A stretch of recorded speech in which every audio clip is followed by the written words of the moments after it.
Herbalife nutrition products ಒಂದು business, ತುಂಬ ದುಡ್ಡು ಮಾಡುವಂಥ ಬಿಸ್ನೆಸ್. ಮತ್ತು ಅದು ನಮಗೆಲ್ಲ ಪ್ರಾಡಕ್ಟ್ಸ್ನೆಲ್ಲ ಕೊಟ್ಬಿಟ್ಟು ದುಡ್ಡು ಮಾಡ್ಕೊಂಬಿಡ್ತವೆ, ಅದಕ್ಕೆಲ್ಲ ನಮಗೆ ಬೇಕಾಗಿಲ್ಲ ಹೀಗೆಲ್ಲ ಹೇಳಿ ಸಾಕಷ್ಟು ಜನ ನಮ್ಗೆ ಹೊರಗಡೆ ಹೇಳ್ತಾ ಇರ್ತಾರೆ. ಹಾಗಿದ್ಮೇಲೆ ಹರ್ಬಲೈಫ್ ಆ್ಯಕ್ಚುಲಿ ಏನು, ಮತ್ತು ಈ ಜನಗಳೆಲ್ಲ ಹರ್ಬಲೈಫ್ಗೆ ಹೋಗಬೇಡಿ, ದುಡ್ಡು ಮಾಡುತ್ತೆ, ದುಡ್ಡಿಸ್ಕೊಳ್ತಾರೆ ಹೀಗೆಲ್ಲ ಹೇಳ್ತಾರಲ್ಲ, ಆ್ಯಕ್ಚುಲಿ ರಿಯಲ್ ಫ್ಯಾಕ್ಟ್ ಏನು? ಸೊ ಇದೆಲ್ಲದ್ರ ಬಗ್ಗೆಯೂ ಕೂಡ ಈ ಒಂದು ವಿಡಿಯೋದಲ್ಲಿ ಹೇಳ್ತಾ ಹೋಗೋಣ. ಈ ವಿಡಿಯೋ ನೀವು ಫಸ್ಟ್ ಟೈಮ್ ನೋಡ್ತಿದ್ರೆ ಸಬ್ಸ್ಕ್ರೈಬ್ ಮಾಡ್ಕೊಳ್ಳಿ, ಹಾಗೆ ಪಕ್ಕದ ಬೆಲ್ ಬಟನ್ ಕ್ಲಿಕ್ ಮಾಡಿ.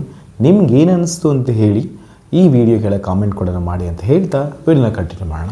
ಹರ್ಬಲೈಫ್ ನ್ಯೂಟ್ರಿಷನ್ ಪ್ರಾಡಕ್ಟ್ಸ್ನ ಯೂಸ್ ಮಾಡೋ ಸಂದರ್ಭದಲ್ಲಿ ಅಥವಾ ಅಲ್ಲಿಗೆ ಬನ್ನಿ ಅಂತೇಳಿ ಯಾರಾದರೂ ಇನ್ವೈಟ್ ಮಾಡಿದಾಗ ಇದೊಂದು ದುಡ್ಡಿನ ಬಿಸ್ನೆಸ್ ಅಥವಾ ದುಡ್ಡು ಇಸ್ಕೊಂಡ್ಬಿಡ್ತಾರೆ ಹೀಗೆಲ್ಲ ಕ್ವಶನ್ಸ್ಗಳು ಕೆಲವರು ಹೇಳ್ತಾರೆ, ಕೆಲವರು ಹೇಳೋ ಹಾಗೆ ಮಾಡ್ತಾರೆ, ಕೆಲವ್ರಿಗೆ ಕೇಳಿರಬಹುದು. ನನ್ನೊಂದು ಕ್ವಶನ್ಗೆ ಹೌದು, ಬಿಸ್ನೆಸ್ಸೇ ತಾನೆ, ತಪ್ಪೇನಿದೆ? ಯಾವುದಾದ್ರು ಒಂದು ವಸ್ತುನ ಮಾರಿದ್ರೆ ಅದನ್ನು ಬಿಸ್ನೆಸ್ ಅಂತಲೇ ಕನ್ಸಿಡರ್ ಮಾಡೋದು. ಒಂದು ವಸ್ತುನೋ ಒಂದು ಸೇವೆನೋ ಇನ್ನೊಬ್ರಿಗೆ ಕೊಟ್ಟಾಗೆ ಅದನ್ನು ಬಿಸ್ನೆಸ್ ಅಂತ, ವ್ಯಾಪಾರ ಅಂತ ಕನ್ಸಿಡರ್ ಮಾಡೋದು. ಇದು ಸಮಾಜ ಸೇವೆ ಅಲ್ಲ. ಇದು ಸಮಾಜ ಸೇವೆ ಇದರಲ್ಲಿ ಏನಿದೆ? ಒಬ್ಬ ಮನುಷ್ಯ ಅನ್ಹೆಲ್ತಿ ಕಂಡೀಷನ್ಗೆ ಹೋಗಿರ್ತಾನೆ, ಅಥವಾ ಅವನು ವೆಯ್ಟ್ ಕಂಟ್ರೋಲ್ ಇರಲ್ಲ, ಅಥವಾ ಏನೋ ಒಂದು ಆರೋಗ್ಯನ ಇನ್ನೂ ಕೂಡ ಬೆಟರ್ ಮಾಡ್ಕೋಬೇಕು ಅನ್ನೋ ಆಸಕ್ತಿ ಇರ್ತದೆ. ಸೊ ಅಂಥವ್ರಿಗೆ ಏನೋ ಒಂದು ಮಾಡಬೇಕು ಅಂತಿರುತ್ತೆ. ಸೊ ಅದಕ್ಕೆ ಸಾಕಷ್ಟು ಹೊರಗಡೆ ನಮಗೆ ಗೊತ್ತಿಲ್ಲದಿರೋಗೆ ಸಾಕಷ್ಟು ಹೊರಗಡೆ ಇದೆ. ಅದು ಫಿಟ್ನೆಸ್ಸು, ಫಾರ್ಮಾ, ಮೆಡಿಸನ್ಸು ಅಥವಾ ಇಲ್ನೆಸ್ ಸೆಂಟರ್ಗಳು ಬೇಜಾನಿದೆ, ವೆಲ್ನೆಸ್ ಸೆಂಟರ್ ಕೂಡ ಬೇಜಾನಿದೆ. ಹಾಗಿರ್ಬೇಕಾದ್ರೆ ಅವ್ರು ಯಾರು ಕೂಡ ಉಚಿತವಾಗಿ ನಮಗೇನು ಕೊಡೋದು ಬಾರ್ದು. ಆ್ಯಕ್ಚುಲಿ ಉಚಿತವಾಗಿ ನಮಗೆ ಏನು ಎಕ್ಸ್ಪೆಕ್ಟ್ ಮಾಡೋಕ್ಕೆ ಹೋಗಬಾರ್ದು. ಫಸ್ಟ್ ಆಫ್ ಆಲ್ ಪ್ರಪಂಚದಲ್ಲಿ ಫ್ರೀಯಾಗಿ ಏನೂ ಸಿಗೋದಿಲ್ಲ. ಸಿಕ್ಕಿದ್ರೆ ಅದರಿಂದ ನಿಮ್ಗೆ ಲಾಭ ಖಂಡಿತ ಆಗೋದಿಲ್ಲ. ಸೊ ಒಬ್ಬ ಮನುಷ್ಯನ ಆರೋಗ್ಯನ ಇನ್ನೂ ಕೂಡ ಉತ್ತಮ ಮಾಡ್ಕೋಬೇಕಂದ್ರೆ ನಮಗೆ ಏನಾದರೂ ಒಂದು ವಸ್ತುನೋ ಒಂದು ಸೇವೆಯನ್ನು ಖರೀದಿ ಮಾಡಬೇಕಾಗತ್ತೆ. ಅದಕ್ಕೆ ಒಂದಿಷ್ಟು ದುಡ್ಡನ್ನ ಕೊಡಬೇಕಾಗತ್ತೆ. ಅದಕ್ಕೆ ಥರ ನಾವು ಸಂಪಾದನೆ ಮಾಡೋದು ಹಣನ, ಅದಕ್ಕೆ ಥರ ನಾವು ಕೆಲಸನೋ ಬಿಸ್ನೆಸ್ಸೋ ಅಥವಾ ಸೇವೆನೋ ಏನೋ ಒಂದು ಕೆಲಸ ಮಾಡಿ ಒಂದು ಹಣನ ಸಂಪಾದನೆ ಮಾಡ್ತೀವಿ. ಹಾಗೇ ಒಂದು ನ್ಯೂಟ್ರಿಷನ್ ಕಂಪ್ನಿ ಕೂಡ ಒಬ್ಬ ಮನುಷ್ಯನ ಆರೋಗ್ಯನ ಚೆನ್ನಾಗಿ ಮಾಡೋದಕ್ಕೆ ಅಥವಾ ಒಂದು ವೆಯ್ಟ್ ಮ್ಯಾನೇಜ್ಮೆಂಟ್ ಮಾಡೋಕ್ಕೆ ಅಥವಾ ವೆಯ್ಟ್ ಕಂಟ್ರೋಲ್ ಮಾಡೋಕ್ಕೋ ಏನೋ ಒಂದು ವಿಚಾರಕ್ಕೋಸ್ಕರ ಒಂದು ನ್ಯೂಟ್ರಿಷನ್ ಪ್ರಾಡಕ್ಟ್ಸ್ನ ಮಾರ್ತಾ ಇದೆ ಅಂದರೆ ಅದನ್ನು ಉಚಿತವಾಗಿ ಮಾರಬೇಕಾದ್ರೆ ಅದಕ್ಕೂ ಕೂಡ ಮ್ಯಾನುಫ್ಯಾಕ್ಚರಿಂಗ್ ಕಾಸ್ಟು, ರಾ ಮೆಟೀರಿಯಲ್ಸು, ಅದರಿಂದಲೂ ಕೂಡ ಸೈಂಟಿಸ್ಟು, ಡಯಟಿಕ್ ಅಡ್ವೈಸರಿ ಬೋರ್ಡ್ ಇದೆ, ನ್ಯೂಟ್ರಿಷನ್ ಅಡ್ವೈಸರಿ ಬೋರ್ಡ್ ಇದೆ. ದೊಡ್ಡ ಕಂಪನಿ ಆ್ಯಕ್ಚುಲಿ ಹರ್ಬಲೈಫ್ ನ್ಯೂಟ್ರಿಷನ್ ಅನ್ನೋದು ಚಿಕ್ಕ ಕಂಪ್ನಿ ಅಲ್ಲ. ಅದು ಸುಮಾರು 90 ದೇಶಗಳಿಗಿಂತ ಜಾಸ್ತಿ ದೇಶದಲ್ಲಿ ಆಪ್ರೇಟ್ ಮಾಡ್ತಿರುವಂತಹ ಒಂದು ದೊಡ್ಡ ಬೃಹತ್ತಾಗಿ ಬೆಳೆದಿರುವಂಥ NYSEನಲ್ಲಿ ಲಿಸ್ಟ್ ಆಗಿರುವಂತಹ ಒಂದು ದೊಡ್ಡ ಕಂಪನಿ ಅದು, ರೈಟ್? ಅಂಥ ಕಂಪ್ನಿಗಳು ನಮಗೆ ಉಚಿತವಾಗಿ ಏನಕ್ಕೆ ಕೊಡಬೇಕು? ನನಗೆ ಅದು ಅರ್ಥ ಆಗ್ತಿಲ್ಲ. ಇದು ಬಿಸ್ನೆಸ್, ಹೌದು, ಇದು ಬಿಸ್ನೆಸ್.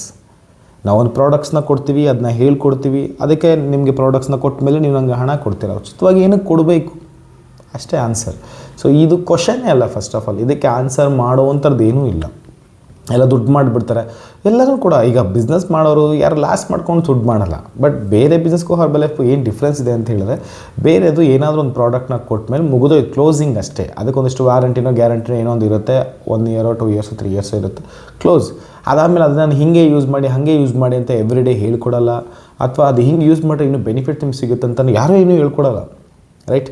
ಈಗ ನನಗೆ ಈ ಮೈಕ್ ತೊಗೊಂಡೆ, ಈ ಮೈಕ್ನ ತೊಗೊಂಡಾಗ ಅದ್ರ ಏನು ಬೆಲೆ ಇತ್ತು, ಅದು ಏನು ಡಿಸ್ಕ್ರಿಪ್ಷನ್ ಏನಿರುತ್ತೋ ಅದನ್ನ ಓದಿರ್ತೀನಿ, ಅದಕ್ಕೆ ಇಷ್ಟು ಬೆಲೆ ಕೊಟ್ಟು ತೊಗೊಂಡಿರ್ತೀನಿ. ಬಟ್ ದಿನ ನೀನು ಇದೇ ಶರ್ಟ್ಗೆ ಹಾಕ್ಕೋಬೇಕು, ಇದನ್ನ ಇಲ್ಲೇ ಇಟ್ಕೋಬೇಕು, ಚಾರ್ಜಿಂಗ್ನ ಇದೇ ಟೈಮಲ್ಲೇ ಹಾಕಬೇಕು, ಇದೇ ಟೈಮಲ್ಲಿ ಹಾಕ್ಬಾರ್ದು, ಹಿಂಗೆ ಎವ್ರಿ ಡೇ ನನಗೆ ಯಾವನೋ ಒಬ್ಬ ಹೇಳ್ಕೊಂಡು ಕೊಡೋದಿಲ್ಲ. ಬಟ್ ಹರ್ಬಲೈಫ್ ನ್ಯೂಟ್ರಿಷನಲ್ಲಿ ಎವ್ರಿ ಡೇ ನಿಮ್ಗೆ ಹೇಳ್ಕೊಡ್ತಾರೆ. ಇದೇ ಬೇರೆದಕ್ಕೂ ಹರ್ಬಲೈಫ್ಗೂ ಬಿಸ್ನೆಸ್ಗಳಿಗೆ ಇರುವಂಥ ವ್ಯತ್ಯಾಸ. ಹರ್ಬಲೈಫ್ ನ್ಯೂಟ್ರಿಷನ್ ಮನೆಗೆ ಕೇಳೋಕ್ಕೆ ಒಬ್ಬ ಕೋಚ್ ಅಂತ ಇರ್ತಾರೆ.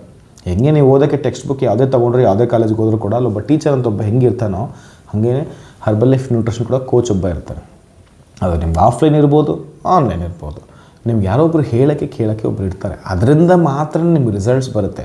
ಬರೀ ಪ್ರಾಡಕ್ಟ್ಸ್ ಯೂಸ್ ಮಾಡಿದ ತಕ್ಷಣ ಎಲ್ಲೋ ಇಸ್ಕೊಂಡೆ, ಯಾರ ಹತ್ರನೋ ಇಸ್ಕೊಂಡೆ, ಹಂಗೆ ಬರೋದಿಲ್ಲ ರಿಸಲ್ಟ್ಸ್. ಪ್ರಾಡಕ್ಟ್ ಸಿಗ್ಬಹುದು, ಬಟ್ ರಿಸಲ್ಟ್ ಸಿಗೋಲ್ಲ. It's different. ಸೊ ನೀವು ಎಂಥ ಟೆಕ್ಸ್ಟ್ ಬುಕ್ ತೊಗೊಂಡ್ರೂ ಕೂಡ, ಎಂಥ ಕಾಲೇಜ್ ಸೇರಿಕೊಂಡ್ರೂ ಕೂಡ ವಿದ್ಯೆ ನಿಮ್ಮ ತಲೆಗೆ ಬರೋದು.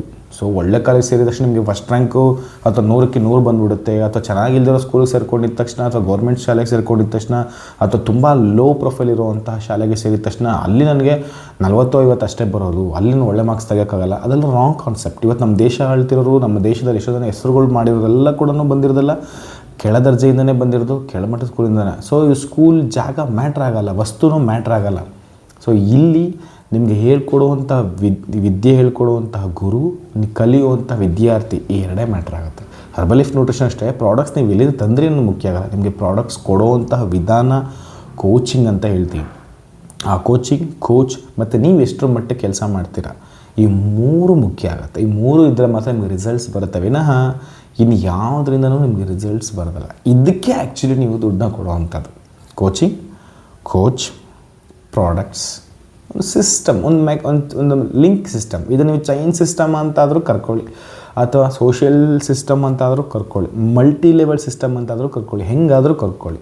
ಒಟ್ಟಿನಲ್ಲಿ ಅಲ್ಟಿಮೇಟ್ಲಿ ನಮಗೆ ರಿಸಲ್ಟ್ಸ್ ಅಷ್ಟೇ ಬೇಕಾಗಿರೋದು. ನಮಗೆ ಒಳ್ಳೇದಾಗಬೇಕು. ದಟ್ಸ್ ದ ಮೈನ್ ಪಾಯಿಂಟ್ ಅಷ್ಟೇ ಅಲ್ವಾ ಸಂಚಿತು? That's all. ಹೋಪ್ಫುಲಿ ಈ ವಿಡಿಯೋ ನಿಮ್ಗೆ ಇಷ್ಟ ಆಯಿತು ಅಂತ ಅಂದ್ಕೊಳ್ತೀನಿ. ಸೊ ಇನ್ನು ಯಾರಾದರೂ ಬಂದು ಹರ್ಬಲ್ ಫ್ರೂಟ್ಸ್ ಬಿಸ್ನೆಸ್ ಮಾಡೋದು ಬಿಸ್ನೆಸ್ ಅದು ಅಂತ ಹೇಳಿದ್ರೆ ಹೌದು ಅನ್ನಿ ಅಷ್ಟೇ. That's all.